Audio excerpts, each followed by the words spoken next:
Okay, I've been giving this a lot of thought here lately with the price of gas and food going up and all that good stuff and everything going on in the world today. I've been trying to figure out some ways I can save some money being a full-time RVer. And the number one thing I can think of is staying in one spot longer. I mean, where I used to bounce around once or twice a week, I might have to bed down for like a week at a time or even 2 weeks at a time. The second thing I came up with, I'm not going to be able to spend a whole lot of time in campgrounds anymore.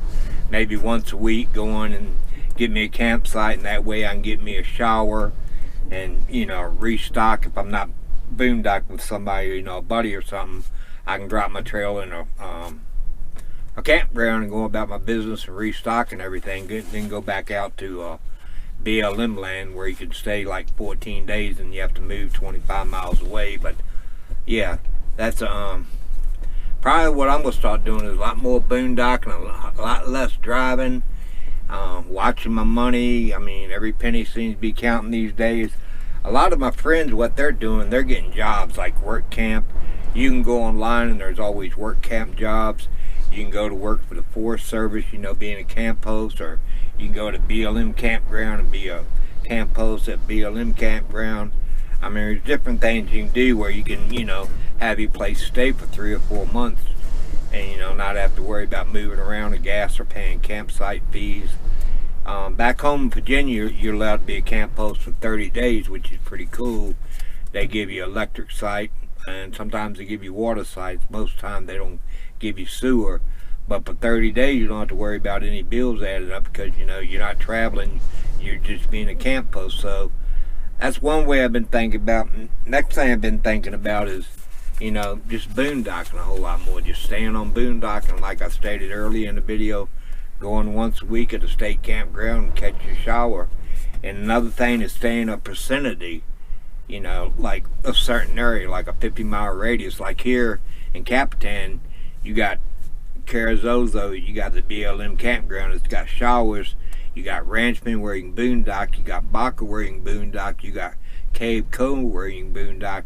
And there's all kind of boondocking land around Snowy River. So the only thing about boondocking, you have to be prepared for it, because if you have to run a generator, it's going to cost you an arm and a leg buying gas for it. So the best thing to do is make sure you set up a solar.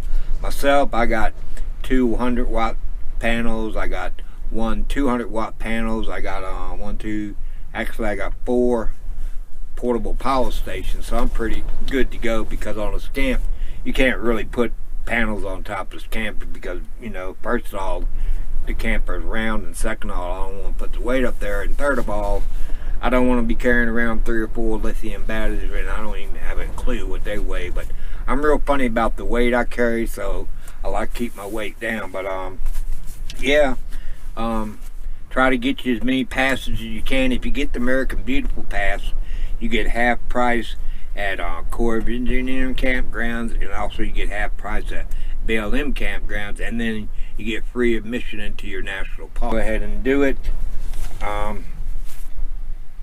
Like I said, I mean, any way you can cut corners, cut corners. Like, I had to put tires on my car today. Usually I put Michelin's on my car, and it's right in the neighborhood of $1,100, $1,200. So I got the same tire, same size, same width, only they were Goodyear insurance, and it was half price. Instead of paying $1,200, I paid $615. I paid $100, and that's included a warranty in case I cut a tire down, or, you know, something happens to the tire. They'll guarantee the tire, which means they'll replace the tire if something goes wrong with it. But yeah, I guess it's just a time to, you know, cut costs. I mean, instead of driving 65 and 70, slow down to 60. When you're pulling a trailer, slow down, because that's when my gas mileage gets tore up the worst, is when I'm pulling Janie, my Scamp. I mean, I go from getting, you know, 17, 18 miles to a gallon down to about 13 to 14 miles to a gallon, depending on the wind and the terrain I'm going through. But anyway, it just looks like any way you can cut corners or, you know, cut costs, that's what you have to do now. Because, I mean, we haven't made here in the United States, I will say that, because I'm getting a lot of comments about high gas prices like Australia and England and Canada, and compared to those countries, we got it made, so we don't have a whole lot to whine about. At least I don't feel like I have a whole lot to whine about. But Here in New Mexico, gas is around $4.20 to $4.40, but I've heard if you go back to Texas, it's cheaper. But my game plan is going north, so I know I'll be paying a lot more going through Colorado, and I want to go up through Wyoming into Montana, and then go east across the top of the United States. So, I mean, it's part of it all now. I mean, you can either accept it and deal with it and do the best you can with it, or I could whine about it. So instead of whining about it, I'm just sucking it up and doing what I got to do to enjoy it. Because basically this is my life, this is my home, my Subaru is my tow vehicle. I really don't have any choice. All I can do is deal with it. So I mean, RV lifestyle is still good, but it's getting pretty hard because sometimes you got so many people out here, and you got a lot of people that are losing their homes and are losing their apartments. So they're out here living just like we're living, only they're living out vehicles or whatever they have to live in. So like when I was out Baca, usually me and Jamie, if we're in the buddy system out there together, we're the only people out there. I counted to get 6 other people out there, and usually it's empty. Nobody's out there. So a lot of your campgrounds are filled up. A lot of your boondock spots that you used to use, they might not be as private as they used to be. So gotta kind of like all get along, just share it and deal with it, because until it gets better, this is the way it's gonna be. So I mean, I'm just planning out things a lot better. I used to just wing everything, whatever went, but now I'm finding myself, I'm having to get a game plan, and I'm trying to keep the mileage down. I'm basically mapping things out before I go. I used to just wing it, go from one camp spot to another. Now I know my next 3 camp spots I'm going to on my way headed north. So it just takes a whole lot more planning, but it's still doable to live this lifestyle, and it's not that bad.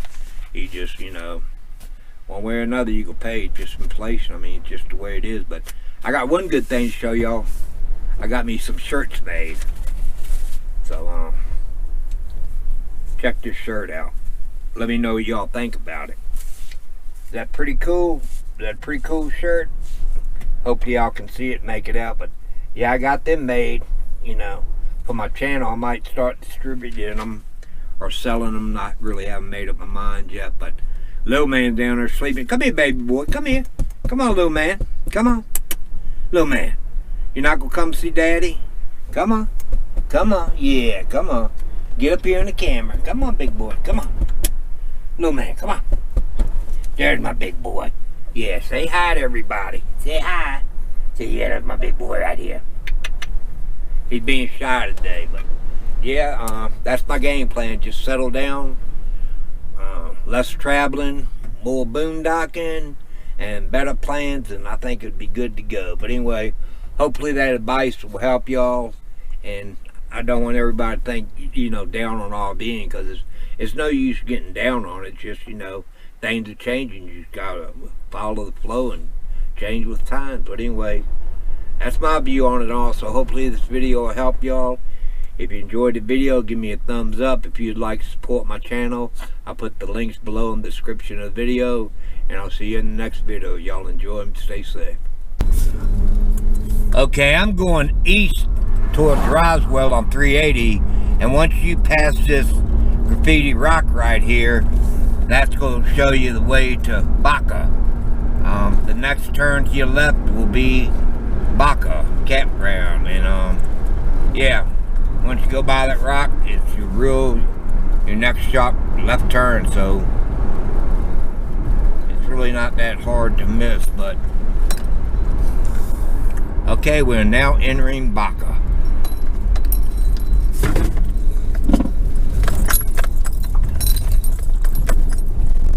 And this is a long road in, so kick back and enjoy the scenery.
here we are entering Baca, and you go up through here and you'll see an old chimney to the left as we go in. That's where the I guess it used to be the old school for girls. That's one of the chimneys to it. But anyway, let's check it out now.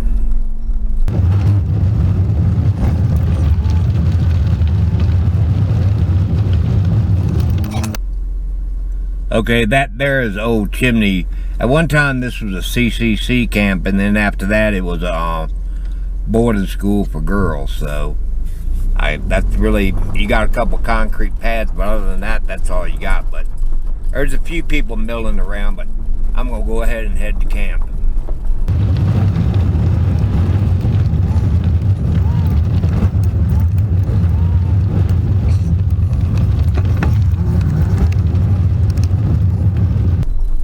Got all your park information right there on the board, so, and it gives you a little bit of history on this place. But yeah, it's pretty wide open as far as camping goes.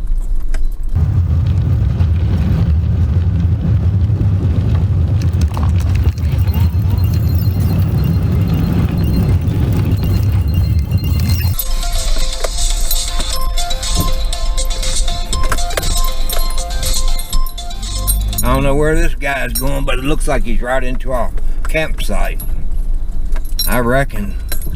But home sweet home right here.